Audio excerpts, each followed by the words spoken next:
चलिए इस वक्त की बड़ी खबर लखनऊ से है, जो आपको बता दें कि उपचुनाव को लेकर सीएम योगी ने बैठक की है। उप मुख्यमंत्री, जिला प्रभारी संगठन पदाधिकारियों से चर्चा की गई है।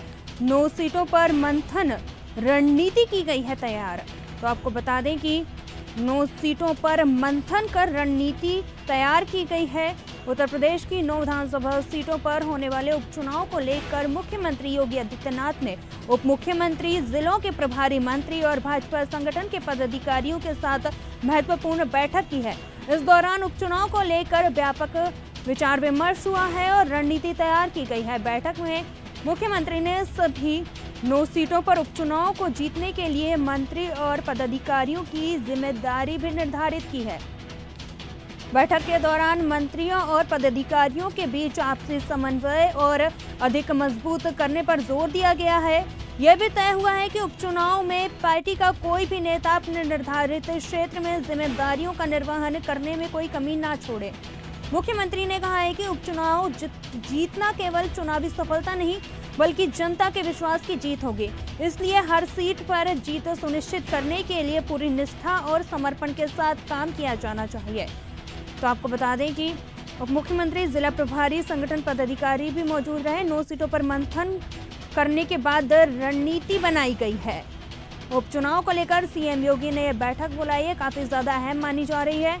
उपचुनाव में पार्टी का कोई भी नेता अपने निर्धारित क्षेत्र में जिम्मेदारियों का निर्वहन करने में कोई कमी ना छोड़े, ऐसा कहा गया है। वहीं मुख्यमंत्री ने कहा है कि उपचुनाव जीतना केवल चुनावी सफलता नहीं, बल्कि जनता के विश्वास की जीत होगी। उपचुनाव को लेकर सीएम योगी ने बैठक की है, काफी ज्यादा महत्वपूर्ण मानी जा रही है ये बैठक। जिला प्रभारी संगठन के साथ ये बैठक हुई है। 9 सीटों पर मंथन किया गया है और रणनीति बनाई गई है।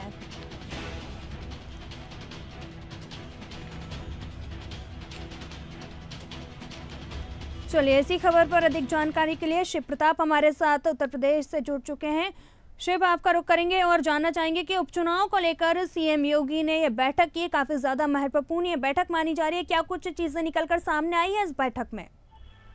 नौजीत, देखिए, उत्तर प्रदेश के इन तमाम 9 विधानसभा सीटों को लेकर के उपचुनाव होना है और इसको लेकर के आज मुख्यमंत्री योगी आदित्यनाथ ने बेहद अहम बैठक की है।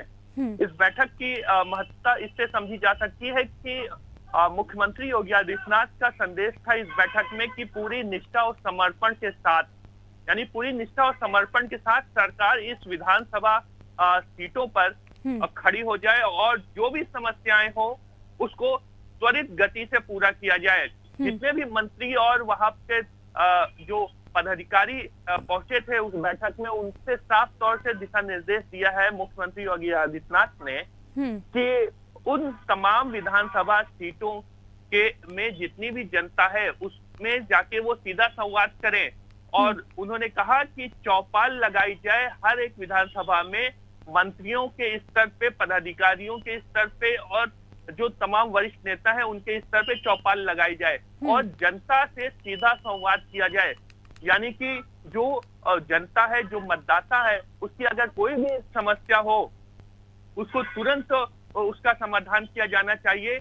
जो इस समय जनता दरबार लगता है मंत्रियों के घर में या मुख्यमंत्री खुद जनता दरबार लगाते हैं, तो उसमें भी यही होता, समाधान किया जाता है, उनकी शिकायतें ली जाती है। लेकिन अब ये निर्देश है कि 9 विधानसभा सीटों में जनता दरबार लगे, जनता चौपाल लगे और उसके माध्यम से जो भी मतदाताओं की जो भी समस्याएं हों उसको सरकार तुरंत उसको देखे और हर एक स्तर पे उनकी मदद किया जाए। यानी कि जनता के बीच में सरकार विश्वास पैदा करना चाहती है और हर एक स्तर पे मंत्री हो या पदाधिकारी हो, वो सीधा जनता से उन्हें जुड़ना है। ये एक बड़ा टास्क दिया है मुख्यमंत्री योगी आदित्यनाथ ने। उसकी एक वजह ये भी है क्योंकि 9 विधानसभा सीटों में जिसमें चुनाव होना है उसमें से 5 विधानसभा सीटें समाजवादी पार्टी के पास में थी। अगर हम उस मिल्कीपुर को हटा दें तो मिल्कीपुर के अलावा 4 सीटें जो थी वो समाजवादी पार्टी के पास में थी। मिल्कीपुर भी सपा की है लेकिन मिल्कीपुर में अभी चुनाव नहीं हो रहा। लेकिन अब ये योगी आदित्यनाथ के लिए और भारतीय जनता पार्टी के लिए बड़ी चुनौती है कि आखिरकार भारतीय जनता पार्टी कैसे उन तमाम विधानसभा सीटों पे जहां पर साइकिल का झंडा लहरा रहा, वहां पर कमल का फूल कैसे लहराए। तो इसी को लेकर के आज ये बैठक पूरी की गई और उसमें प्रदेश के तमाम वरिष्ठ पदाधिकारी और सरकार के तमाम मंत्री भी पहुंचे थे, प्रभारी मंत्री पहुंचे थे। जिले के जिन जिलों में चुनाव होना है उन जिलों के प्रभारी मंत्री थे। तो ये समझा जा सकता है कि कितना महत्वपूर्ण है भारतीय जनता पार्टी के लिए, क्योंकि ये उपचुनाव जो है नवजीत, ये लिटमस टेस्ट है भारतीय जनता पार्टी के लिए आगे आने वाले 2027 के आम विधानसभा चुनाव को देखते हुए।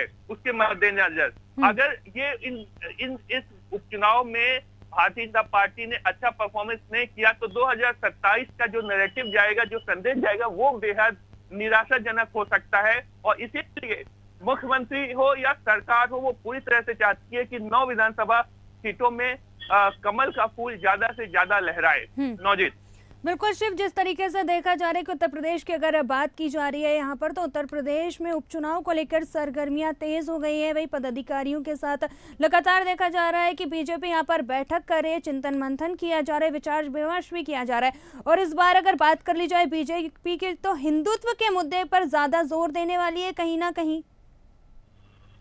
और बिल्कुल नौजीत, हिंदुत्व और राष्ट्रवाद ये 2 प्रमुख मुद्दे रहेंगे इस उपचुनाव में। साथ ही जो तीसरा समीकरण वो सामने आ रहा है वो दलित समीकरण भी है। हालांकि इससे पहले के जो लोकसभा चुनाव हुए हैं उसमें भारतीय जनता पार्टी को इस समीकरण में काफी नुकसान देखना पड़ा, क्योंकि समाजवादी पार्टी ने पीडीए के फार्मूले को अपनाया था और पीडीए का ये फार्मूला समाजवादी पार्टी के लिए काफी लाभान्वित महसूस हुआ था, जिसके चलते अच्छी खासी सीटें आई थी और भाजपा को बड़ा झटका लगा था।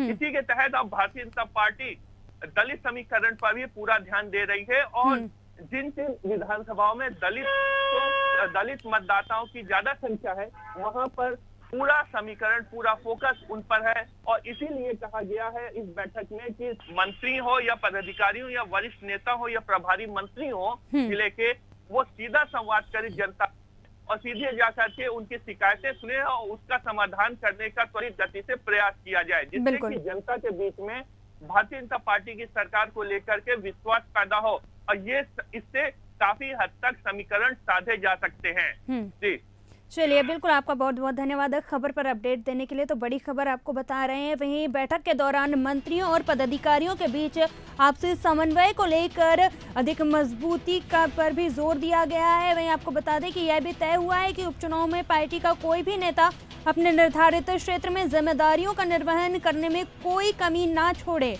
मुख्यमंत्री ने कहा है, उपचुनाव जीतना केवल चुनावी सफलता नहीं बल्कि जनता के विश्वास की जीत होगी, इसलिए हर सीट पर जीत सुनिश्चित करने के लिए पूरी निष्ठा और समर्पण के साथ काम किया जाना चाहिए। तो बड़ी खबर आपको बता रहे हैं, 9 सीटों पर मंथन किया गया, रणनीति तैयार की गई है। उपचुनाव को लेकर सीएम योगी ने ये बैठक बुलाई है। चलिए अब एक नजर डालते हैं ग्राफिक्स पर और समझते हैं कि आप ग्राफिक्स के माध्यम से समझ सकते हैं कि 9 सीटों पर उपचुनाव होना है, जिसको लेकर बीजेपी सक्रिय नजर आ रही है।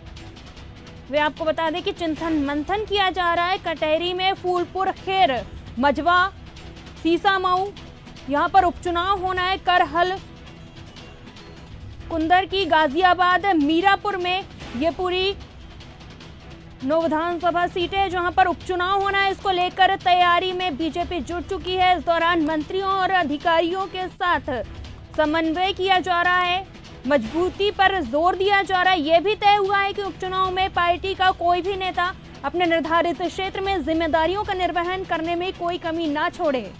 वहीं मुख्यमंत्री ने कहा है कि उपचुनाव जीतना केवल चुनावी सफलता नहीं बल्कि जनता के विश्वास की जीत होगी। तो ग्राफिक्स के माध्यम से आपने समझा और हमने आपको बताया कि इन 9 विधानसभा सीटों पर उपचुनाव होना है, जिसको लेकर बीजेपी उत्तर प्रदेश में सक्रिय होती हुई नजर आ रही है।